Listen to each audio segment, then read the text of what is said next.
Bonjour Hélène, Bonjour Maud. merci beaucoup d'avoir accepté de témoigner en vidéo. Tu fais partie des Tara 2023, donc tu as terminé la transmission euh, bah, fin novembre, là, novembre 2023 pour les personnes qui nous regardent plus tard. Est-ce que tu peux un petit peu nous dire quelle était ta situation avant de commencer la transmission Tara, c'est-à-dire bah, il y a un an, au mois de janvier de l'année dernière? Raconte-nous ça. Alors, il y a un an, je suis toujours physiothérapeute, kinésithérapeute en pelvipérinologie, donc tout ce qui concerne le périnée.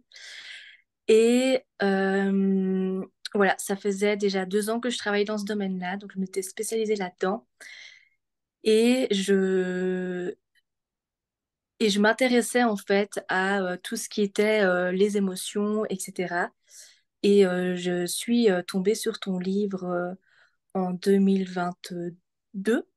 Voilà, c'est où j'en étais avant de commencer Tara, la transmission Tara.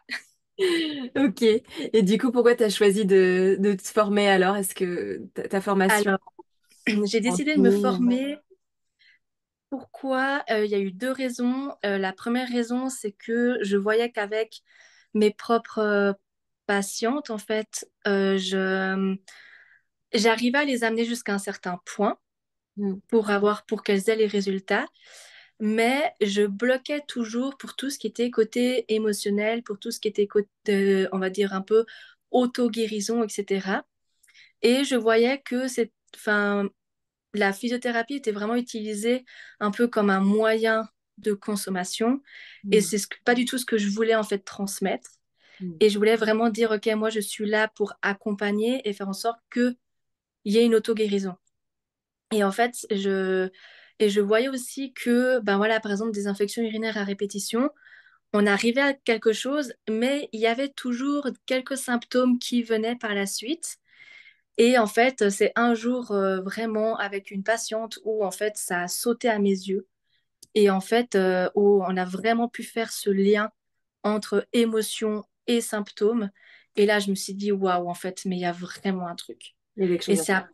exact. Et c'est vraiment à partir de ce moment-là où j'ai commencé à fouiller, en fait. Je me suis dit, OK, il y a vraiment un truc au niveau émotionnel là, qu'il faut vraiment pouvoir lier entre le physique, euh, bah, le biopsycho-corporel et Hmm. émotionnel.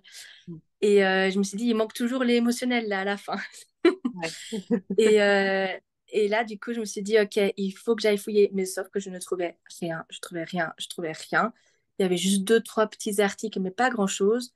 Jusqu'à ce que j'en discute une fois avec une amie qui m'accompagnait dans certains rituels et qui m'a parlé de toi et de ton livre et qui m'a dit, OK, je crois que c'est ça que tu cherches. Hmm. Et du coup, en fait, j'ai été acheter ton livre et en fait, j'étais là, ah ouais, en fait, c'est vraiment ça.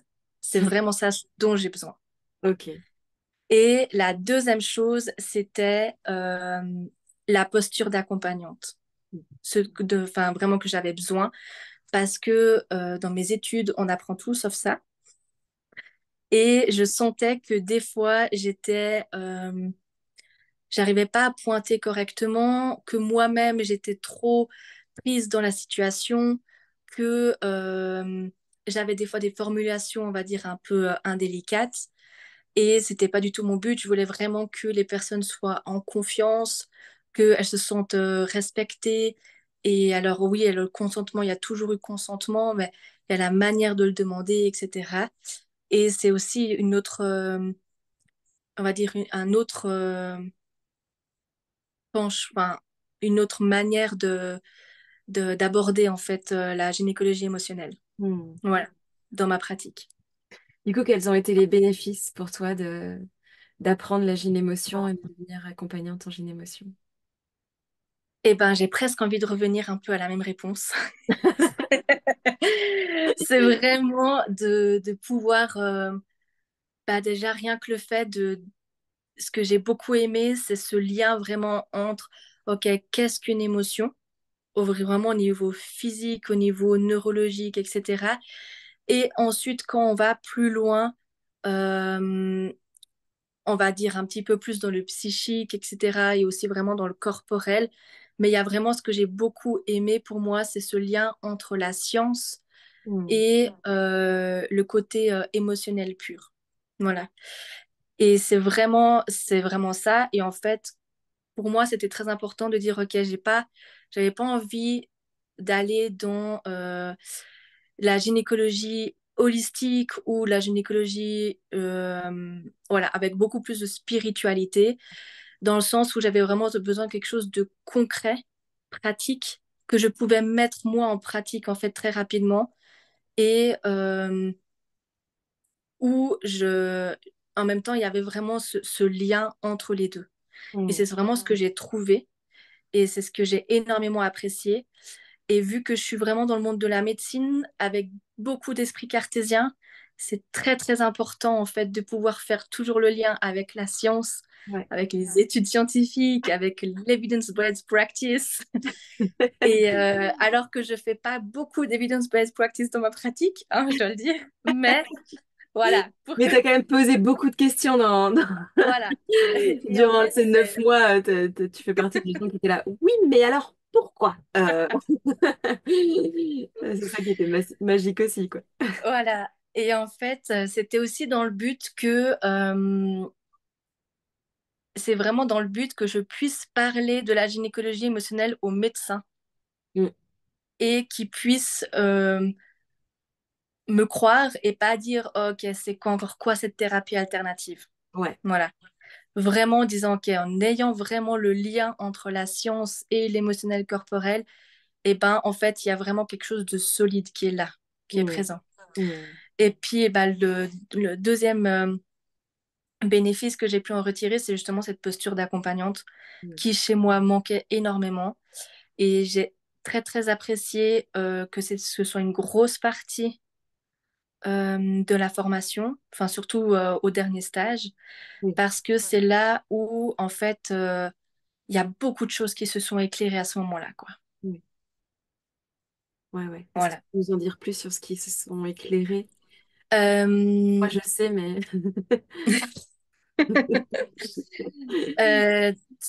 En fait, ça m'a éclairé sur beaucoup de points. Je dirais le premier point, c'est pour moi, c'est vraiment cette différence entre empathie et sympathie. Mm. Donc, d'être vraiment avec la personne et vraiment de l'accompagner, mais sans justement trop être dedans et du coup de pas avoir ce recul pour dire, OK, de plus avoir cette vision d'ensemble. Voilà. Et du coup, en fait, j'en souffrais beaucoup parce que j'étais exténuée à Ouais. chaque fois que je rentrais à la maison. Et il y a aussi tout ce qui est, OK, justement, comment est-ce que je me protège, entre guillemets, tout ce qui est Mm. protection. Et là, en fait, dans ma tête, ça a beaucoup, beaucoup chamboulé parce que entre au début, OK, je me protège avec 10 000 pierres et ensuite, en fait, bah non, parce que je suis ma propre protection en sachant exactement ce que je veux. Et du coup, en fait, de m'auto-définir en tant qu'accompagnante. Ouais. Mm. Voilà. Qu'est-ce que Et tu c'est de dire, OK, qui je suis dans cet accompagnement, qu'est-ce que je fais là, pourquoi je suis là et qu'est-ce que je veux faire et Mm. qui je veux être. Mm. Et ça, c'est vraiment quelque chose à chaque fois, pour chaque accompagnement et à même pour chaque patiente que j'ai, à chaque début et au milieu, je me pose à chaque fois la question. Mm. Et en fait, je vois assez rapidement si je suis sur la direction que je veux aller ou en fait si je commence à faire plein Ouais. ou si je m'en vais un peu, quoi. Donc le but, c'est pas que ce soit une ligne droite, mais il faut que ce soit pas non plus les montagnes russes, quoi. Donc Mm. que j'arrive à rester plus ou moins avec une ligne rouge. Ouais, ouais. Ouais, au moins que tu ton fil conducteur, quoi. Mm. Exact. Ok. Ouais. Du coup, est-ce que tu peux nous en dire plus un peu sur tes projets, toi, avec la gynémotion, comment tu le vis, toi, en tant que kinésithérapeute? Alors, je dis ça pour les Français, mais en Oui, Suisse, du coup, on dit physio. physiothérapeute. Voilà. Alors, mes projets, j'ai sur court terme, moyen terme, long terme. Tu nous dis ce que tu as envie de nous dire, hein. Tu n'es pas obligé de tout Alors, raconter. sur court terme, c'est vraiment les accompagnements. Ouais, J'ai vraiment envie d'accompagner en dehors en fait de la kinésithérapie. oui. Donc voilà, vraiment de séparer les deux. Alors j'ai plus en plus de patientes qui viennent chez moi parce qu'elles savent que je fais de la gynécologie émotionnelle, mais dans le cadre de la kinésithérapie. Et j'ai vraiment en fait envie d'accompagner en dehors du cadre de la kinésithérapie. Et ensuite, euh, ce serait vraiment dans court, moyen, long terme, vraiment. Dans un, j'ai deux buts, c'est qu'on n'a pas forcément besoin, enfin, de mon point de vue, je trouve que certaines personnes, par rapport à certaines pathologies, je suis pas obligée de venir les toucher, Hmm, mais simplement en passant par la gynécologie émotionnelle, eh ben, le corps, en fait, arrive à, on va dire, rééquilibrer le tout. hmm, Et pour moi, des fois, en kinésithérapie, le toucher est le moyen de faciliter parce que, voilà, j'arrive à régler. Mais là encore, une fois, je retombe sur cette posture un peu passive ok. et c'est vraiment plus ce dont j'ai envie. Alors, il y a certains moments où la personne, elle doit passer par ce stade-là, mais il y a d'autres personnes qui n'auraient pas forcément besoin de passer par ce stade-là. Ok. Et c'est pour ça que j'ai vraiment à cœur de pouvoir accompagner en dehors de la kinésithérapie. Et sinon, moi, mon grand, grand rêve, c'est je vois très loin, et peut-être que ça arrivera jamais, mais de pouvoir faire des conférences à des gynécologues Hmm, et vraiment de leur dire, OK, bah, dans votre pratique, venez inclure la gynécologie émotionnelle. je travaille. Alors, voilà, il y en a plus en plus. Je travaille avec certains ou certaines gynécologues et urologues qui ont un peu plus cette vision. C'est encore rare, mais ça existe, donc ce qui est déjà très bien. Mais c'est vraiment quelque chose qui soit, on va dire, de manière beaucoup plus, un point de vue qui va être abordé beaucoup plus rapidement que à la fin, ok, on a essayé tous les médicaments, toutes les thérapies, rien ne fonctionne, du coup on teste la gynécologie émotionnelle. On se tourne Et vers là, ça. Oui. voilà. Et du coup, là, de dire, OK, alors, on commence, mais du coup, tout de suite, émotionnellement, commencer. Ouais. Et en fait, je pense on pourrait éviter une médication énorme Tu qui ne parais sert pas à convaincue là. grand-chose. Et, et les personnes, en fait, se porteraient beaucoup mieux. Et je dois dire, alors, c'est quelque chose où je peux pas tellement avoir du recul. J'ai eu deux, trois feedbacks par après, mais le but, c'est que quand moi, les personnes sortent, que ce soit d'un accompagnement ou de séances en kinésithérapie, c'est qu'elles n'aient plus besoin de moi. Ouais. C'est qu'elles puissent avoir, elles ont leur boîte à outils et quand elles en ont besoin, elles ont les outils pour s'en servir. Hmm, Et du coup, c'est vraiment mon leitmotiv, quoi, enfin, mon but dans la vie. Et je ok. suis pas là pour faire une carte de fidélité, quoi. Mon but, c'est pas que ces personnes Ouais, reviennent. bien sûr, autonomiser les gens en fait. Voilà, Et en tout cas, exact. là, derrière, j'entends quand même une grosse sensibilisation plutôt autour de la médecine allopathique pour que les émotions soient plus Tout à incluses fait, tout à fait. Alors, simultanément. on y vient gentiment, mais c'est vrai que c'est toujours un peu la dernière chose qui a tendance à arriver. Ouais. Et par contre, ce que je trouve déjà incroyable, c'est que en 2023, j'ai eu plusieurs médecins qui sont venus chez moi, Mhm. qui n'étaient encore jamais arrivés jusqu'en 2023. Et qui sont venus chez moi par rapport à cette gynécologie émotionnelle. Mhm. Ouais, donc ça s'ouvre. Donc, ça s'ouvre. La gynémotion va Voilà. se répandre partout. Merci Hélène, merci, c'est trop bien. Du coup, dernière question, que dirais-tu à une personne qui hésite encore à faire, euh, à faire cette transmission, Tara? Alors, si cette personne, elle a comme désir déjà d'accompagner euh, des personnes qui... Enfin, faut déjà que, voilà, que ces personnes, elles soient vraiment intéressées euh, par ce lien justement bio-psycho-corporel émotionnel, qu'elles aient vraiment ce désir de justement de sensibilisation, parce que notre premier but, c'est de faire comprendre en fait aux personnes ce qui se passe et Mm. vraiment dire, OK, bah, le savoir, c'est le pouvoir, et c'est vraiment la première chose. Et ensuite, je dirais si elles ont vraiment pour but de mettre une grande place en fait des émotions dans la vie des personnes, dans leur propre vie, et de dire ok bah en fait de faire comprendre que bah, les émotions en fait c'est vraiment la chose qui nous permet de nous ouvrir à différents chemins, et les émotions c'est aussi le moyen de pouvoir changer. Voilà. Je valide complètement. Donc, effectivement, si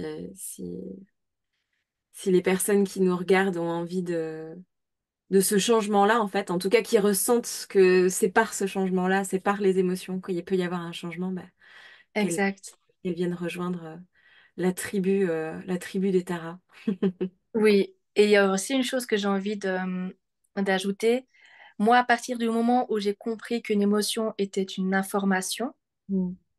et que ce n'était pas un sentiment, bah, à partir de ce moment-là, en fait, il y a tous les possibles qui s'ouvrent, quoi. Ouais.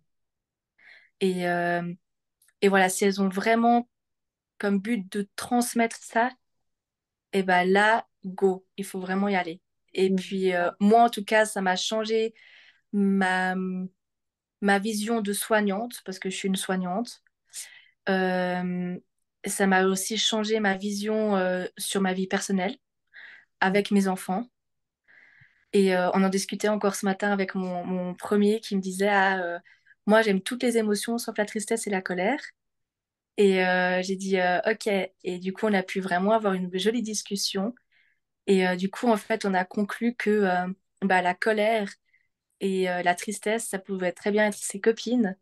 Et puis qu'en fait, elles étaient super utiles parce que bah, justement, elles donnaient l'information qu'il y avait un non-respect par rapport à la colère, ou il y avait une injustice, et à la tristesse, que justement, il y avait voilà, bah, un chamboulement émotionnel, etc., ou un manque de... Voilà, une porte qui se fermait, quoi, finalement. Et du Mm. coup, en fait, à partir de ce moment-là, et ben, que ce soit avec mes enfants, avec moi-même, avec mon couple ou professionnellement, et ben, ça a changé énormément, énormément de choses. Mm. Super. Merci beaucoup. Je suis tout émue. Merci Merci à beaucoup. toi. Merci, je t'embrasse, Hélène. Salut. Le salut.